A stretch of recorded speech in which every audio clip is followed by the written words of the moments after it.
Bonjour, une vidéo sur la lecture d'une image et la lecture d'antécédents. Donc, on vous donne une courbe représentative de fonction, on ne vous a pas donné l'expression de la fonction, et on vous demande d'aller lire des images, j'en ai positionné quelques exemples ici, et d'aller lire des antécédents.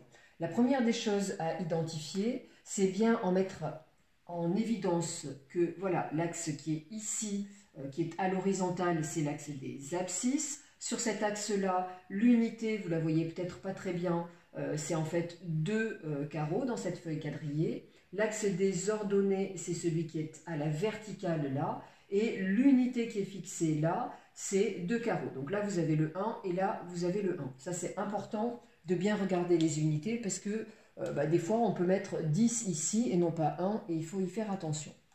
Donc, on me demande l'image de 2. Qu'est-ce que je vais faire pour trouver l'image de 2? Eh bien, je vais me positionner sur l'axe des abscisses en 2. Donc voilà, je me trouve ici. Je vais venir tracer une parallèle à l'axe des ordonnées. Voilà. Je vais venir rencontrer la courbe, je la rencontre ici. Et là, je vais tracer une parallèle à l'axe des abscisses. Et là où je vais tomber sur l'axe des ordonnées, eh bien, je vais aller lire l'image de ce nombre 2. Donc là, je suis tombée sur moins 2, donc j'en déduis que l'image de 2 qui se note f de 2, c'est égal à moins 2. Voilà, si la notation, je ne veux pas l'écrire, je fais une phrase en disant l'image de 2, c'est moins 2. Voilà, pour les images, il y aura des notations. Pour les antécédents, il n'y a pas de notation, donc là, il faudra qu'on finalise par une phrase. L'image de moins 1, ben même chose, je me positionne en moins 1 sur l'axe des abscisses, donc ici, je vais chercher la courbe représentative en traçant une parallèle à l'axe des ordonnées, donc ça, je le fais à la règle.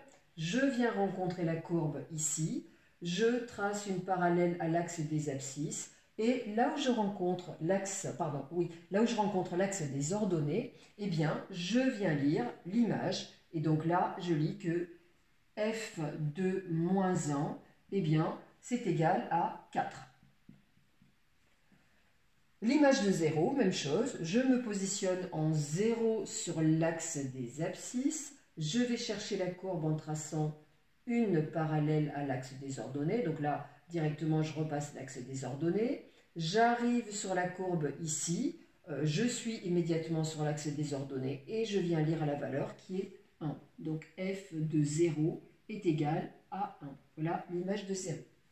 Il arrivera des fois que vous soyez amené à lire des valeurs approximatives parce que vous ne tombez pas en plein sur une unité, sur un quadrillage. Donc à ce moment-là, vous lisez approximativement et à ce moment-là, vous mettez le symbole à peu près égal qui va marquer une lecture approximative. De toute façon, quand on est dans un graphique, il va de soi que ce ne sont que des lectures approximatives. Au niveau des antécédents, ça va être le travail contraire. Antécédent de 1, c'est trouver quels sont les nombres x dont l'image vaut 1. Ça veut donc dire que cette fois-ci, le 1 qui est ici, je vais me placer sur l'axe des ordonnées. Je vais tracer une parallèle à l'axe des abscisses et surtout, je vais veiller à bien dépasser ma courbe des deux côtés parce que sinon, je vais oublier des antécédents si j'ai un regard un peu trop superficiel. Je me rends compte que cette droite que j'ai tracée en vert, que je trace à la règle normalement, vient couper la courbe en 3 endroits. Donc ça veut dire que 1 va avoir 3 antécédents. Pour trouver cet antécédent-là, eh bien, je trace une parallèle à l'axe des ordonnées. Là, je trace une parallèle à l'axe des ordonnées. Et même chose ici, je trace une parallèle à l'axe des ordonnées. Et je viens lire ces 3 abscisses-là qui vont être mes antécédents. Donc celle-ci, c'est moins 4,5. Donc là, je n'ai pas de notation. Donc je vais dire les antécédents de 1 sont moins 4,5, point virgule. Voilà, l'autre antécédent, il est là, c'est 0. Et il y en a un troisième. Ce troisième-là, il est là et c'est 6,5. Voilà, je fais bien attention à ne pas me tromper dans les unités. Ça serait quand même dommage si j'ai compris le principe. Les antécédents de moins 2, je fais pareil. Je me positionne en -2 sur l'axe des ordonnées, donc je viens me positionner ici. Pour ne rien oublier, je trace une parallèle à l'axe des abscisses, voilà. Je viens rencontrer la courbe ici. Hop, je continue mon tracé de l'autre côté, tiens, je rencontre la courbe. Hop, je rencontre une nouvelle fois la courbe. Voilà, là j'ai dépassé ma courbe. Eh bien, je m'aperçois donc que puisque cette droite qui est en vert ici est venue couper 3 fois la courbe, ça veut dire que j'ai 3 antécédents. Et je rejoins l'axe des abscisses par une parallèle à l'axe des ordonnées. Et je vais venir lire tranquillement.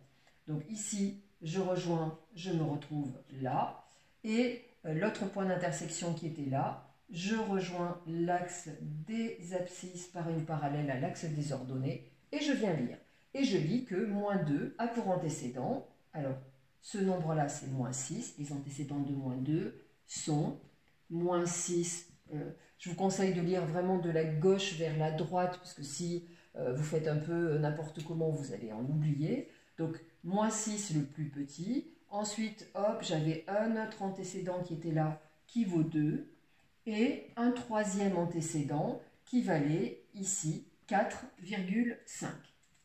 Voilà comment on lit les images. Donc on part de l'axe des abscisses et on va vers l'axe des ordonnées. Et les antécédents, on fait le contraire.